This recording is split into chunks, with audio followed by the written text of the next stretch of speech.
சலாம் சஜாத்ர எல்லோரும் நலமாக இருக்கீங்களா? நான் இன்றைக்கி உங்களுக்காக செஞ்சு காட்ட போகிற ரெசிபி ரொம்ப ரொம்ப சிம்பிளான பருப்பு ரசம் தாங்க.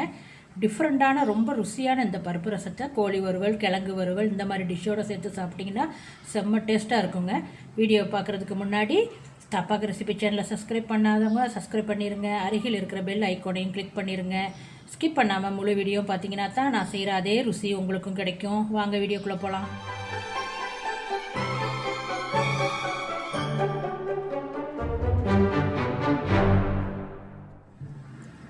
50 கிராம் துவரம் பருப்பு எடுத்து ப்ரெஷர் குக்கரில் நல்லா வேக வச்சு எடுத்து வச்சுக்கோங்க. ஒரு சிறிய நெல்லிக்காய் அளவு புளி எடுத்து கரைச்சி வச்சுருக்கேங்க. 2 தக்காளி பழம் கட் பண்ணி வச்சுருக்கேங்க. ஒரு பச்சை மிளகாய் கீறி வச்சுக்கோங்க. மல்லியில் ஒரு கைப்பிடி, கருவேப்பிலை ஒரு கைப்பிடி, அரை பெரிய வெங்காயம் பொடிசாக கட் பண்ணி வச்சுக்கோங்க. பெருங்காயத்தூள் அரை டீஸ்பூன், சீரகம் 1 டேபிள் ஸ்பூன், மிளகு 1 டேபிள் ஸ்பூன், மல்லி 1 டேபிள் ஸ்பூன், 5 காய்ந்த மிளகாய், 6லேருந்து 7 பல்லு பூண்டு, உளுந்து அரை டீஸ்பூன், கடுகு அரை டீஸ்பூன், மஞ்சள் தூள் அரை டீஸ்பூன், வெந்தயம் 1/4 டீஸ்பூன், நல்லெண்ணெய் 1 டேபிள் ஸ்பூன், உப்பு தேவையான அளவு.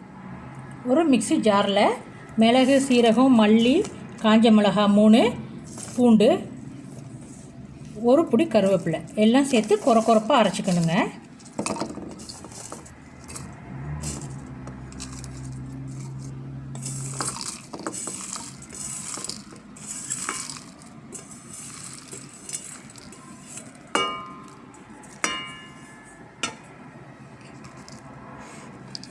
இந்த மாதிரி கொரப்பாக அரைச்சிக்கணுங்க. பூண்டை தோலோடு தான் போடணும்.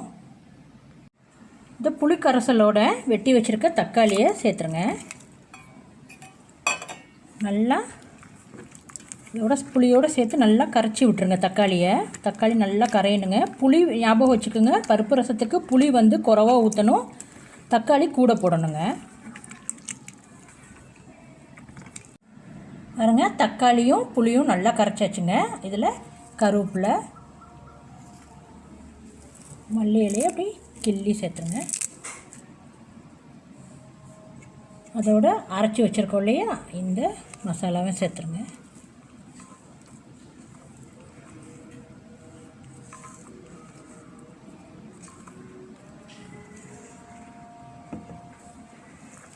சேர்த்து நல்லா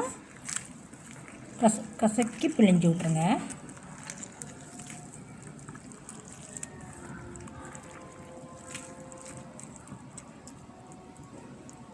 இந்த மாதிரி ரெடி பண்ணி வச்சுக்கோங்க. ஒரு பாத்திரத்தை அடுப்பில் வச்சுட்டு சூடானோடனே 1 டேபிள் ஸ்பூன் நல்லெண்ணெய் ஊற்றிடுங்க. நல்லெண்ணெய் சூடானோடனே கடுகு, உளுந்து,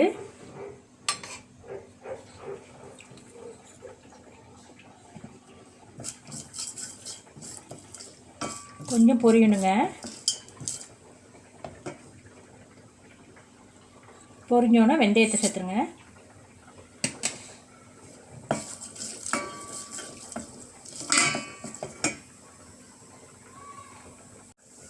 கடுகு, வெந்தயம் எல்லாம் பொரிஞ்சோன்னே காஞ்ச மிளகாய் சேர்த்துருங்க.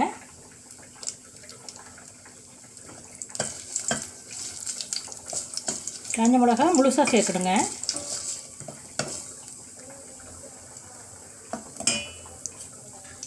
இப்போது வெட்டி வச்சுருக்க வெங்காயம்,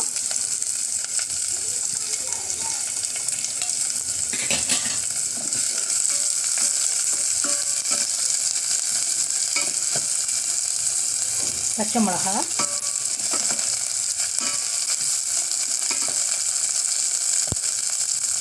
வெங்காயமும் பச்சை மிளகாய் கொஞ்சம் வதங்கிடுங்க.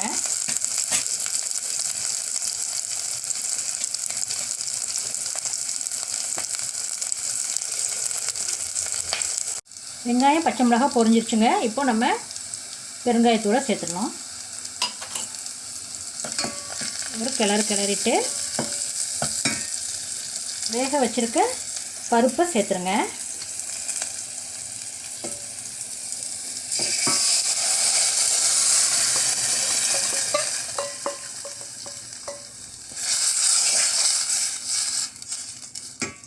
பருப்பை சேர்த்துட்டு மஞ்சத்தூளை சேர்த்துக்குங்க.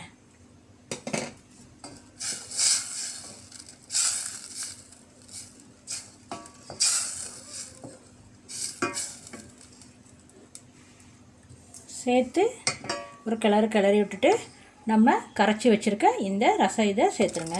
புளி ரசம் தண்ணியை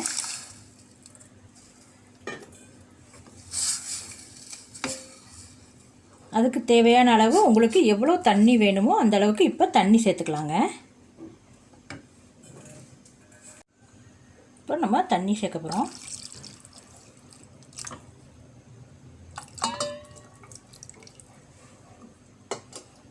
தண்ணி சேர்த்துட்டு இப்போ நம்ம உப்பு தேவையான அளவு உப்பு இப்போ சேர்த்துக்க போகிறோம். சேர்த்து நல்லா கிளறி விட்டுருங்க. இந்த ரசம் கொதிக்கக்கூடாதுங்க. ஒரு கொதி வரும்போதே அடுப்பை ஆஃப் பண்ணிடணும்.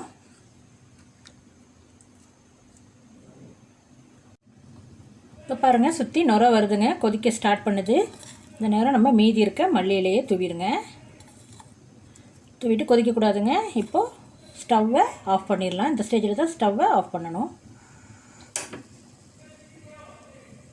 இப்போ பாருங்கள், இப்படி ஒரு கிளறி விட்டுருங்க. பாருங்கள், சூப்பராக வந்திருக்குங்க ரசம். சுட சுட சூப்பரான பருப்பு ரசம் ரெடி ஆயிடுச்சுங்க. சூடான சாதத்தோடு சேர்த்து சாப்பிடும்போது சுவையாக இருக்குங்க. நீங்களும் ட்ரை பண்ணி பாருங்கள். இந்த வீடியோ உங்களுக்கு பிடிச்சிருந்தா லைக் பண்ணுங்கள், உங்கள் ஃபேமிலி ஃப்ரெண்ட்ஸுக்கும் ஷேர் பண்ணுங்கள். முழு வீடியோவும் பார்த்ததுக்கு நன்றி. மறுபடியும் ஒரு புது ரெசிபியோடு சந்திக்கலாம்.